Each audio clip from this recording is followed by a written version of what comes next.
Sunod-sunod na insidente ng pamamaril ang naitala sa ilang probinsya. May mga nahulihan din ng barel habang umiiral ang COMELEC gun ban.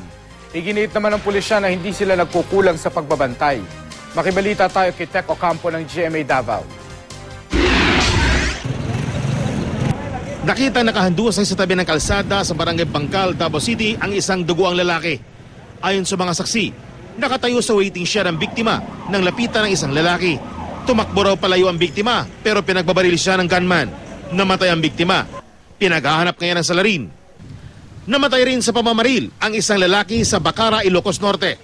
Hinala ng mga kaanak, may kinalaman ng krimen sa pag-alis ng biktima sa dating pinagtatrabahuan. Tinawagan ti balaseng nukas tagalata alis tulat mang herti mang papatay kang gawon. Patuloy ang investigasyon ng pulisya.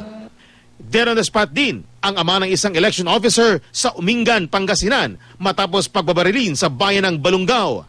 Nakamotorsiklo at naka-helmet daw ang dalawang salarin kaya hindi na mukhaan ng mga saksi. Wala ring plakang motorsiklo. Inaalam pa ang posibleng motibo at pagkakakilanlan ng mga salarin. Halos araw-araw may insidente ng pamamaril sa Pangasinan. Pero ayon sa Provincial Police, epektibo naman ang kanilang kampanya kontra loose firearms at naipapatupad naman daw ng maayos ang gun ban. Sa Jalan daw talagang may gun owners na matigas ang ulo. Sa Villasis, Pangasinan, nahulihan ng di lisensyadong baril ang isang nag-amok na lalaki. Sinubukan pa raw nitong tumakas ng dumating ang mga pulis. Inamin naman ng lalaki na pag-aari niya ang baril. Maging sa iba pang probinsya, may mga nahuhuling lumalabag sa gun ban. Tulad sa Bayawan City, Negros Oriental, kung saan nahuling isang radio announcer na may dalang baril sa kanyang opisina.